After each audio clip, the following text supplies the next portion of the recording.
Guys, and welcome back to another review, this time of the Paul McCartney Got Back Disney Plus special that was filmed exclusively for Brazil. Yeah, they didn't exactly tell the rest of the world initially that it was a Brazil exclusive, so we were all kind of waiting for it and then found out, oh, ha, you can't view it. Unless, there's ways. Just saying. Just saying. Nudge, nudge, wink, wink, and huge thank you to the person who helped me with that. So, anyway, this thing, it's so elusive right now, it doesn't even have an IMDb entry on it. His 5 seconds appearing in the audience of the Super Bowl has one, but this doesn't. I'm like, wow. So I went in like, is it that bad? Like, I know what his voice and live appearances has sounded like in recent years, to the point where I was like, oh dear God, like, is this the worst of the worst so far? No, it's not. Let me tell you. I was seeing concert footage from I guess 2022's tour now. I'm still calling it last year because my brain is still in 2023 apparently, but I guess 2 years ago now. And they were so painful I couldn't even sit through the whole footage of even one show. It just, his voice was so shot and so croaky that it actually made me cry a few times. I was like, yeah, I can't do this. This isn't as bad as that. It's not great. It's not great. Because, his voice is still what it is nowadays, so there's only so much that you can sugarcoat that. But they have some tricks up their sleeves, like certain songs where his voice is even weaker than it is on just what it is now. Turning the mic down halfway and just hoping that the audience will make up for it, shit like that. But regardless, I found if you sing along with it, a lot of just the flaws that it now has suddenly don't matter. Suddenly it don't matter. Just like all the people singing along that are there, having a great time. Yeah, if you sing along with it, you have a great time and still enjoy it, because you're still hearing the music over it. So, it is what it is. The weaker parts kind of drowns out when you do that, and this is pretty much how I have adopted watching modern-day, current Paul performances, because you kind of have to now, but it is what it is. I don't see how much longer he can realistically do touring, but this isn't about that. This is about specifically this special. So they had one hell of a turnout, I gotta say. That looked like a massive, massive stadium. He was playing there in Rio de Janeiro. The set list I jotted down as I watched it. So a lot of it looks pretty much like what he's been doing lately anyway. Gotta move this so I stop getting distracted by it, I should say.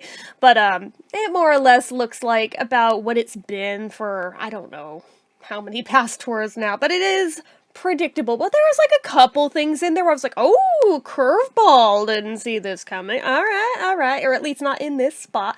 But a lot of it, before he even hits the first note, you know exactly what he's gonna play and where. So, no huge surprises there, but, the audience interaction in this whole thing is electric and just magical through the whole thing. Now, I will say, there's quite a few things you can tell that Disney Plus orchestrated for this. The whole crowd isn't going to show up holding up signs that say, nah, nah, nah, nah, nah, nah, and in the same exact font, in the same exact size for every person in the place. Nah, you handed those out.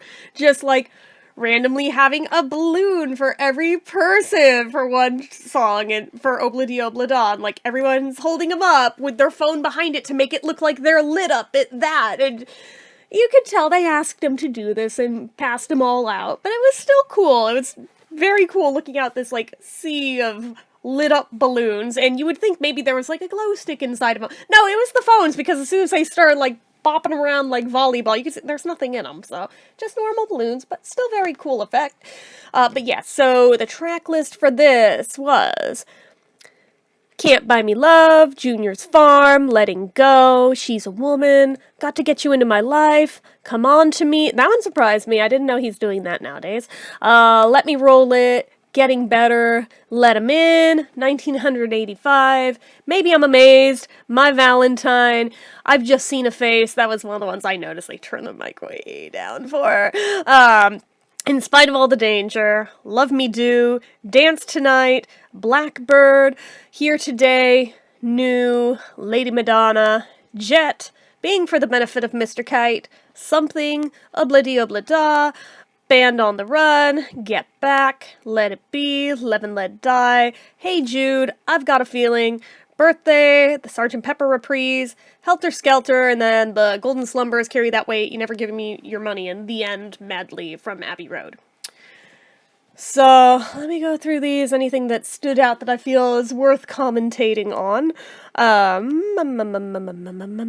Got to Get You Into My Life. I noticed they were leaning hard on the visuals from Beatles Rock Band. I mean, it works for it so well to the point where I wonder if these videos were actually made for Paul's tours first and then just were loaned out to Beatles Rock Band and then told match this aesthetic for the rest of the game. I don't know, but it hits me like that. It fits so perfect.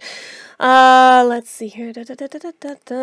Maybe I'm Amazed. The video for it suddenly is only Paul and Baby Mary and a little bit of Heather at the end.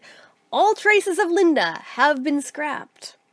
That's not lost on me. That was their song. That is not lost on me. And for him to immediately follow it up with My Valentine, I'm like, Nancy getting a little jealous around the edges. Kinda hits that way, just saying. Anyway. So yeah, I've just seen a face. Like I said, they turned the mic way down on him. And it's a disappointment, because I loved when he did that live for Rock Show, but obviously his voice does not sound like that anymore, and yeah. In spite of all the danger, I was very shocked was even in this at all. That must be new, or to the newer tours, I don't know. I've never seen him do it live. I didn't know he's doing that now, so that's kind of cool to see. And the audience, like, kept getting him to keep going with it even after he'd end the song, and, like, they would do the whoa over and over again to the point where he'd bring the song back up and do some more, and they would keep going after that, so he'd do it again. It's like, wow, okay. Let's see here. Dance Tonight. Abe is such a ham, but it's adorable. He's out there, like, doing the floss. He's doing the Macarena. He's, like, doing a little bit of disco. He's doing the, what is the other one? Crap. I think it was, like, the Dougie, I think. He was, like, doing a bunch of different dances out there before he hopped back on his drums, but it's like, wow, he's fun. I like him. Let's see here. Note that Blackbird is here and Yesterday is not. For those who are unaware that Paul hasn't been doing Yesterday in recent tours, yeah, he can't do that one anymore. It's kind of sad. But at least he still does Blackbird. He always does Here Today, but usually he does it back-to-back with Something. So seeing him not do it that way, I was like, wait, did he drop it? No, it's in there later. But I was just like, oh, it's weird seeing him not do them back-to-backs. For a long time, that was exactly how he approached those. But instead, it goes straight into new. Being for the benefit of Mr. Kite is still really weird hearing Paul do it, although he's been doing that for quite a while now. I think he's been doing that about a decade, I want to say. But it is what it is. Let's see. And then Something is after that. So it's like, okay. Personally, I feel like that and Dance Tonight could go well back to back, even though they're not on the same instrument. They kind of have a similar vibe, like a ukulele and a mandolin. I feel like they go well together, but that's not how they're placed. And then Obla-di-obla-da, I already told you about the balloons thing. Band on the Run's pretty cool. Obviously Get Back. Live and Let Die, I was expecting more on the explosions front, personally. I thought, truly, they were gonna do the huge over-the-stadium fireworks like he used to do whenever he did stadium shows like that, but nah, now he's got it down to more just the stuff going on the stage with the flamethrowers and the explosions and fireworks going off there. But there's none of the overhead. I was just, like, waiting for it. Like, he has the perfect arena for this, but no. He didn't do them. I'm like, oh. That's a little disappointing, but oh well. Let's see here. I've got a feeling he still does with the video of John. Says it's very special to him because it's how he's able to sing with John again, and that's sweet. Helter Skelter, I noticed he changed the video on. He used to have, like, that video on the screens of, like, a roller coaster. Now it initially looks like it could have been one, but then it never really turns into one. It looks like it got pulled from some video game. I'm like, oh, alright. And then the Abbey Road medley at the end. Pretty cool to end on that note, especially since the last song is literally the end. But like a weird bit in the editing of this, after the last song, like it keeps showing clips from the show but with no audio over it, just like the ambient audience sounds of people milling around after the show. It's kind of eerie, because you're expecting them to put some kind of music or something over it, anything at all. It's not quite as creepy as like the ending of Cabaret where it just goes dead silent for the credits. It's not quite as bad as that, but it's very much liminal space triggering, like that kind of feel. It's a little creepy. Wish they'd put a bit of music over it, but they didn't. That was a choice. Don't know that it was the right choice, but that was a choice they made. But overall, like I said, if you sing along with it, a lot of the flaws can be forgiven. If you just watch it straight through, it's like, yeah, I'm not gonna lie, his voice is very croaky now in live performances, and this isn't even as bad as it has sounded in recent tours. I've heard far worse. But I mean, this, I feel like, oh, this is as good as it gets now. This was after a little bit of a break and everything, and this is just as good as it gets. Yeah, so I mean, we're learning our little life hacks to still be able to watch the stuff without flinching at some of the weaknesses to his voice, and like I said, sing along with it. It's a lot more fun that way.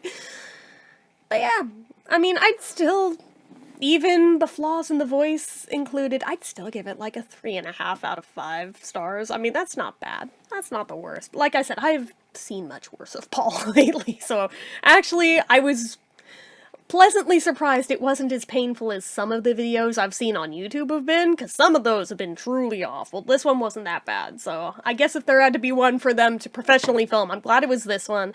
I don't know if maybe they did a little studio wizardry around the edges, possibly, at a low enough level to have enough flaws still in there where it's like, we could tell, yeah, they didn't just, like, auto-tune the crap out of everything, but at the same time I feel like, there are spots it feels like they did stuff.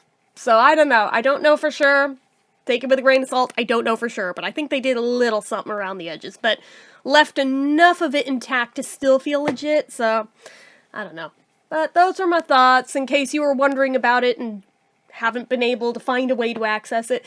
It's about what you'd expect. You're not missing out on a whole ton, but it would have been nice if they'd made this available worldwide rather than strictly Brazil. That's it. If you're outside Brazil, you're out of luck. So, anyway.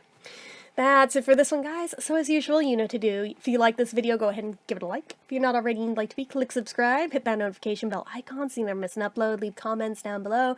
Make sure you're following my social media accounts, my Facebook fan page, my Twitter, my Instagram, my eBay, my Reddits, everything and more is all down below. And if you like what I do here on this channel and you'd like to help support it, the donation link, as always, is down in the description. Get your name on the end card for a month from the time of donating. Anyway, guys, until next time, see ya.